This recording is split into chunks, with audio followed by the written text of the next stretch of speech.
అంగన్వాడీలు చేస్తున్న పోరాటం శుక్రవారం నాటికి 32వ రోజుకు చేరుకుంది. తిరుపతిలో అంగన్వాడీ కార్యకర్తలు వినూత్న రీతిలో ప్రదర్శన నిర్వహించారు. ఎప్పటికైనా తమ సమస్యలు పరిష్కరించాలని, నూతన సంవత్సరం మొదటి పండుగ సంక్రాంతి పండుగ అని, ఈ సందర్భంగా అయినా తమకు జీతాలు పెంచాలని తిరుపతిలోని పాత మున్సిపల్ కార్యాలయం ముందు అంగన్వాడీ దీక్షా శిబిరంలో అన్నం తినే ప్లేట్లలో మట్టి పోసుకుని నిరసన వ్యక్తం చేశారు.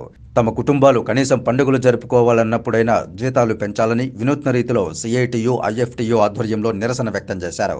Anganwadi workers and helpers union నాయకురాళ్లు మాట్లాడుతూ 2023వ సంవత్సరం డిసెంబర్ 12వ తారీఖున ప్రారంభించిన అంగన్వాడీల సమ్మె సంవత్సరం మారిపోయి 2024వ సంవత్సరం ప్రారంభమైన జగన్మోహన్ రెడ్డి మనసు మాత్రం మారడం లేదన్నారు. రోజులు మారుతున్నాయి కానీ సమస్యను మాత్రం పరిష్కరించే దిశగా రాష్ట్ర ప్రభుత్వం అడుగులు వేయకపోవడాన్ని తీవ్రంగా విమర్శించారు.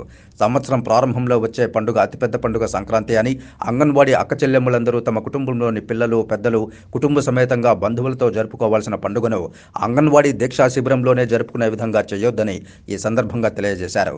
నేడు 5వ దఫా ప్రభుత్వం చర్చలకు కార్మిక సంఘం నేతలను ఆహ్వానించిందని, ఈ చర్చల్లోనైనా తమ ప్రధానమైన డిమాండ్లు కనీస వేతనం అమలు చేయడానికి జగన్మోహన్ రెడ్డి కృషి చేయాలని, ఆ రకంగా సఫలమయ్యే విధంగా చర్యలు సాగాలని అంగన్వాడీ కార్యకర్తలు ఆకాంక్షించారు.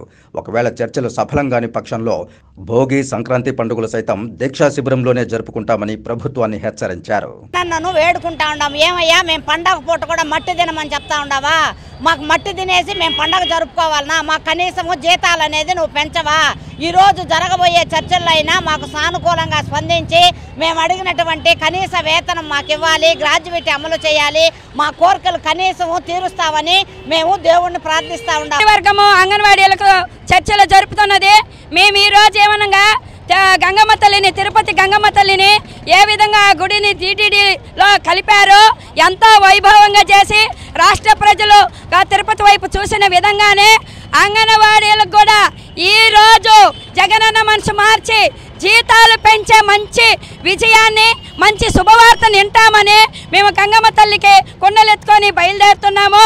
జగనన్న అలాగే అక్కడ చర్చల్లో పాల్గొంటున్న ఆ మంత్రివర్గం అంతా మనసు మార్చి అంగన్వాడీలకు జీతాలు పెంచే మంచి వార్త వింటామని కోరుకుంటూ